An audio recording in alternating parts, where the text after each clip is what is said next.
항상 콜라픽 보다 gentleman If you're unready We spend the night doing like time Whispering up ourselves within days Our relation matter when like so I saw that light You just wait for me Like this world, and we are all here to think of a better way to help our children to become a better reader. Are you in the correct room? No, actually, okay. It's okay. Okay. Bye. Okay, did you speak this morning yet? Why don't we look at the slide and read the title together? Okay. You should bring a piece of fact into your child's imagination. And the subtitle is Easier Start with Nonfiction Reading. Okay, a piece of fact will mean the nonfiction reading and imagination will be fiction reading. Okay. So today's seminar will be about paired reading of nonfiction and fiction. So look at the next slide. This slide shows the contents of today's seminar. To begin with, let me talk about the children's goals of learning English, especially in Korea. And secondly, I'd like to introduce one of the McGraw-Hill's best-selling books, Take Twos. And after that, let me talk about retelling, which is one of the teaching methods for reading comprehension. And lastly, let's have some question and answer time. So if you have any questions, please hold them until this time so that I can finish all I prepared on time. Okay. Okay, let me start with one question. I know you're so busy and you don't have time for this, but have you ever sat down in a chair and thought about your children in your class and their English ability? Yes. How many did you do this? Did you have time for thinking about your children's needs? Okay. Choose one student in your class and think about him or her. And let me ask questions. Do you know about his or her interests and ability, English ability? And what do you know about their future needs, especially about English? And is your class following their needs? This is too important to skip because what I'm going to say now is setting a goal for your English lesson. I know you have your own goal for your lessons, but I'd like to introduce one. Have you ever heard of CLT before? Anyone? Yes. CLT is a communicative language teaching, and as you can guess from its name, in this teaching method, a language is thought of as a medium of communication. Actually, before this method, the goal for learning a foreign language was just to listen and answer. But it was called audiolingual method, and that means sometime in the past, the emphasis was put on one's ability to use a language just at a medium level. But later, the demand for communication in foreign languages increased. So the language should have been taught at a message level, not at a medium level anymore. And now the message level can be emphasized. And in Korea, this tendency resulted in a big hit of a couple of course books like Let's Go, and which focuses on children's speaking skills. However, even CLT is not a brand new one. Actually, it was first introduced in 1960s. So now, what do you think is the today's goals for learning English? Not a medium level, no longer a message level, but for the time limit, let me show you it right away, at an academic level. Their final destination is to be able to get information using the English language. So in light of this tendency, our children's learning goal should be to get information from the book. Okay? Does this fit into your class, especially in your reading class? Thank you. Okay, then let me talk about non-fiction reading then. As for the knowledge about the world, non-fiction reading is very easiest and the cheapest way to learn about the world and experience the world. So let's think that you are gonna read a non-fiction book in your class, in your reading class, about dolphins. What would you do as a before reading activity? To Try to see if the students know anything about dolphins. Yeah, you should activate their knowledge about the dolphins. So you can ask questions like if they had been to the zoo and watched the dolphin show before, or if you can ask them what they know about dolphins or what sounds do they make, something like that. So reading comprehension research tells that readers benefit in three main ways from having an introduction to the topic of an informational text before they begin to read. First, an introduction helps students to recall any information that they already know about the topic, either from their personal experience or other readings.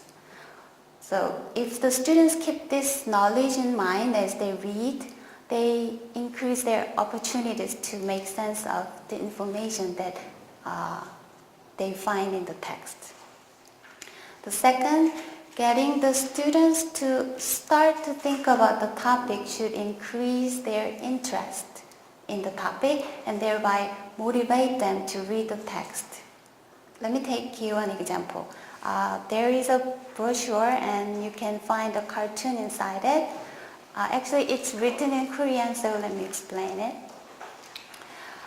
How many of you know what flamingos are? What color flamingos are? Okay. Then how many of you know why they are pink or red? Is it because of the chemicals in the water that they drink? Yeah, but let me tell you about that. Okay. So then how do you think your children know it? That flamingos are pink or red? Because in Korea, flamingos are not that the common animals at the zoo, so they might don't know about their colors. Then if they know, how many do you think they know why they are pink and red? Not many. But the big problem is that some of them never want to know about it, right? So your job is to make them want to know about it too. The children who are not interested in flamingos' color, they read flamingos are red because of the chemical called keratin. They just know it because the book said so. So they don't think and they just read and they forget. But if they read a fiction book, before they read the non-fiction book, how flamingos came to have red legs, then by the time they finish reading this, they want to know the real fact, why they are pink or red. So especially in terms of the length of the memory, I think it's very important. So instead of pouring every detail about a thing, you should get them some time to get familiar with the topic and some time to get ready to accept the facts about the thing. Going back to the benefits, The third benefit of having an introduction to the topic before beginning to read is that if an introduction activity is conducted in the second language, it will also review or introduce the relevant vocabulary for the topic. So that means the vocabulary can be pre-taught while they're reading the fiction book before they begin to read the non-fiction book. Especially for lower levels of English proficiency, before reading activities should be done for two reasons. The first one is to activate the content schemata. The second one is to build the language itself. Then let's see what Take Two series is like and how to use it. Okay, why don't you repeat feature number 1 together? A single high, all together please. A single high interest topic is treated separately in both a fiction book, a non-fiction book and a fiction book, which makes non-fiction reading easier. Okay. Students will find plenty to interest them in topics that are relevant to their lives, including animals, sports, and science, and art. And again, reading fiction first will make non-fiction reading easier. Okay, for the moment, cover your handout, and inside your bag, you will have this paper for brainstorming about the non-fiction reading and fiction reading. The first thought bubble was filled for you. Can start non-fiction reading more easily, and why don't you feel these other benefits?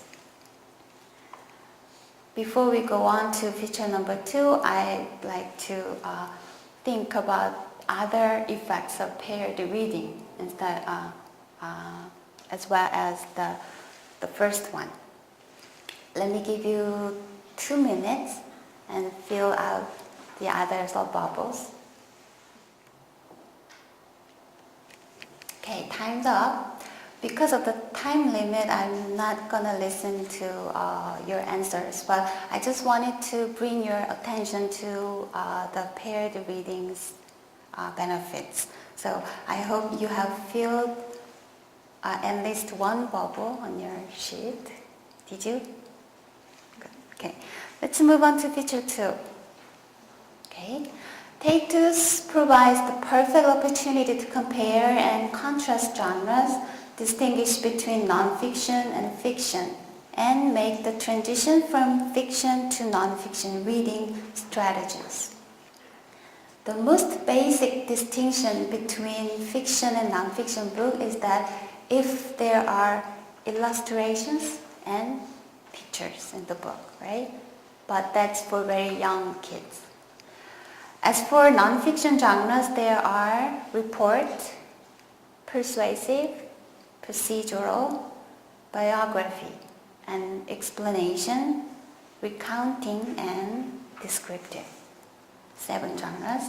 And meanwhile, fiction genres are chapter book, adventure, realistic fiction, fantasy, and mystery, and science fiction.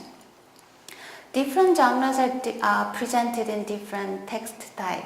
So by doing paired reading, the students can develop their own reading strategies properly.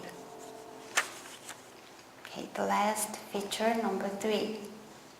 Take Two's guided reading program provides leveled books with gradually increasing stages of difficulty from E, grade 1, to T, grade 6. There are so many book leveling systems out there, so I don't think you have to know all about them, but the guided reading program is one of them. So Take Two is using the guided reading program, which uses these alphabet letters like E, F, G, etc.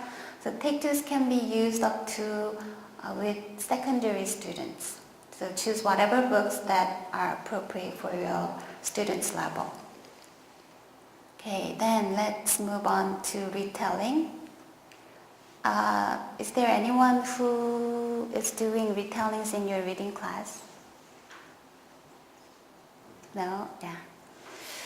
Among the topics regarding nonfiction reading, today I'd like to focus on the strategies of the text comprehension briefly and retelling in more detail after that. Active and purposeful readers' 5 text comprehension strategies are: the first one is answering questions, of course, teachers' questions, and they should be able to generate students to comprehend the text better, and making use of prior knowledge. Use graphic organizers, and the last one is summarizing. All of these would help students to comprehend the text better, but which strategy do you think will be needed to do the retelling? Summarizing, right? And one more. When you do the retelling, you should have a prompt, something like a graphic organizer. So, I'm not sure if you're doing retellings in your class, but retelling is a very effective way to check your students' reading comprehension strategies. When do we do retellings? Before reading? No, after reading. And what do we use? Like I said, graphic organizer. Maybe the first thing that comes to your mind will be the graphic organizers, but there are so many.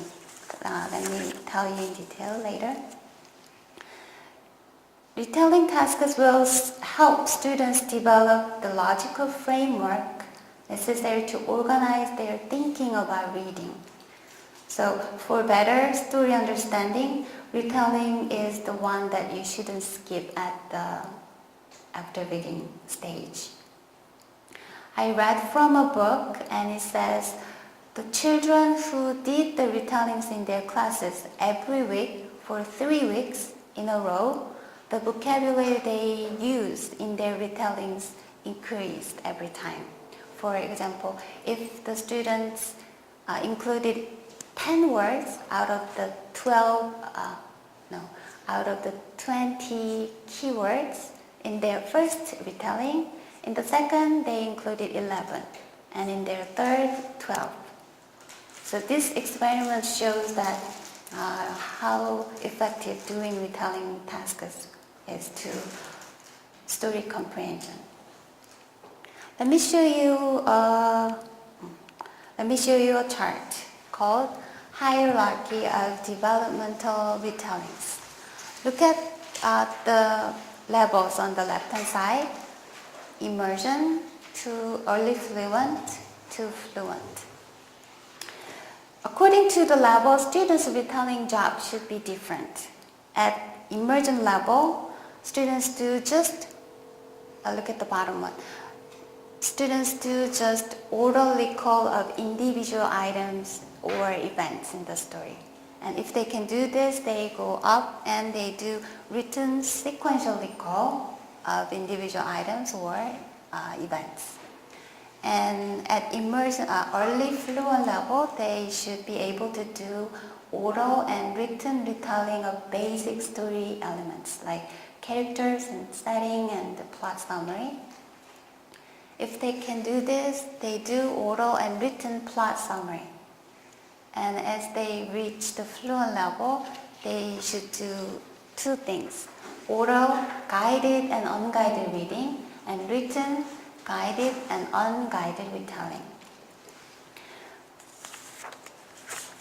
If we focus on these 2 types of retellings, oral retelling combines a brief introduction of the story, including the title and the author. Usually it's on the cover page. And the basic story elements. So the questions will be like, who are the characters? What was the setting? And what was the problem? And how was the problem solved? And last one is the plot summary. That is the biggest part. A plot in a fiction story is what the characters do. and a plot is the goal or the problem of the main character, the episodes attempted to reach the goal or to solve the problem, and the resolution and the ending of the story. So the students, when students do the retelling, they should include all of these. The guidance for the oral retelling can come from a variety of resources, such as teacher prompting, you should help them, and story maps like graphic organizers and classroom posters, and a retelling checklist or rubric. Let me show you a sample rubric for 2 levels.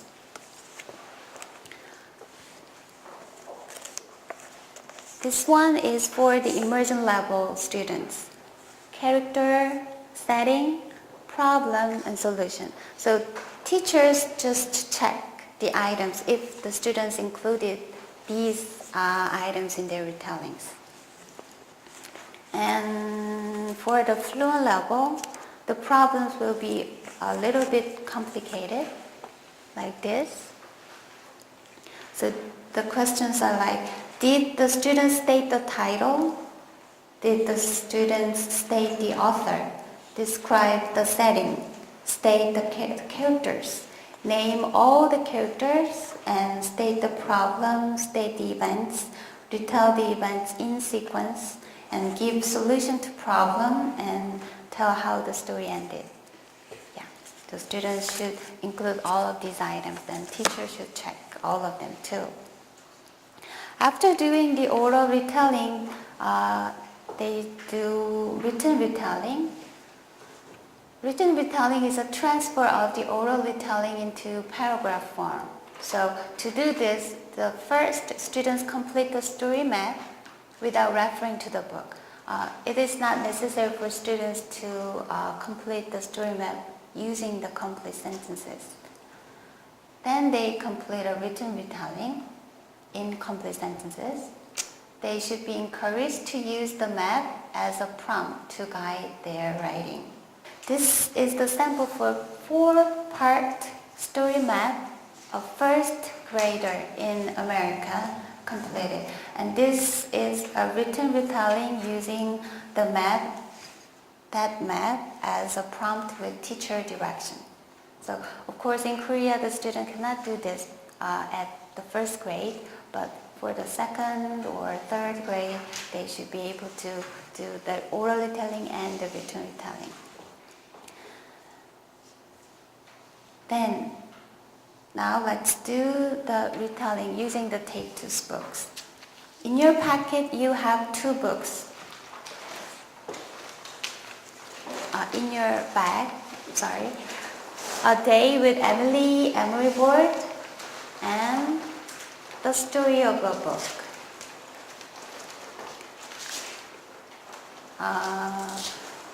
This is a fiction book and this is the non-fiction book. Let me tell you the story of the fiction book first. This story is about a boy who hates writing, of course. And one day, as usual, he wrote a story at school with his teacher, and his teacher said one of his friends, who is an author, will read all the stories by students and choose the best one. And for the prize, I'm not sure if it's a prize or not, but the author would spend the whole Saturday with the winner and they will have some fun. Do you think it's a prize? Yes, okay. So automatically the author chose him and he did everything to get out of the day, but he failed. So he was going to pick up at his house on Saturday morning.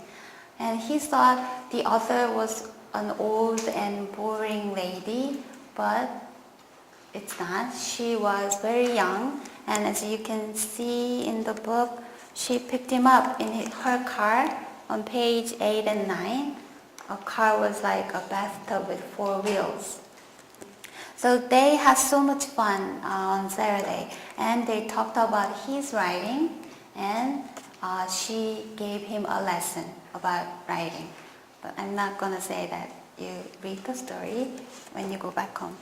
So, happy ending, he came to like writing.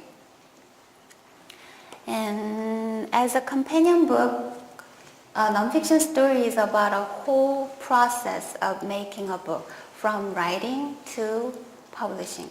Actually, this fiction book is all about writing, right? But this book is about the process of making a book. Okay, so our main focus is on nonfiction reading today, so let's do retelling using these nonfiction book. I have a graphic organizer up here.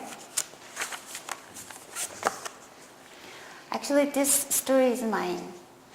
I'm an editor at Language World right now, so yeah, I know the whole process of it. Okay, let's fill in the story map together. You can look at the book, this book. The speaker is a book itself, a story itself.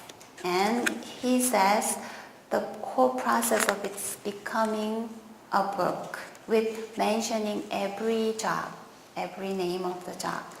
So the first page begins with an author. The author writes a story, types the story into the computer, and he sends it to the... Are you looking at the book? The second one is the publisher. So the publisher reads all the manuscripts and decides if they will publish it or not. And if they decide they will publish it, the editor does the content revising and decides what pictures or illustrations they're gonna use and where to put them. Then a designer changes the Word file into the book format called Quirk file, and the photographer or the illustrator draws the pictures or take pictures that will go with the writing. And again, the editor checks everything is alright, from the writing and all the pictures and illustrations and the whole layout. The next step is printing. First, they make a film of the completed data, and usually 16 pages in one sheet of film. And they print it. They print the film. And the last step is book bounding. So fold the big sheets of paper and they cut it into the right size of the book and they bound the books and it's all set. Okay, look at my story map. If students see all the boxes and arrows and each name of the jobs, they can retell the story without referring to the book, right? So in the first retelling, your teachers can help them to complete the sentences. But in the second, you don't guide them and they cannot refer to the book. And in third, they finish their oral retelling, so they do the written retelling.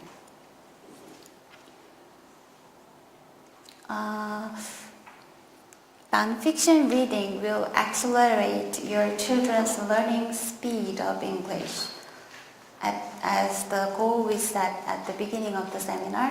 So I hope your classes will lead them to that direction with the paired reading program like Take-Twos. Okay, that's it for today, and thank you for listening. And if you have any questions, please hold your hands. And you can visit our booth, Language World booth, and you can take a look at the samples and other new books by Language World. And I hope you have a wonderful time at the conference for the rest of the day. Thank you.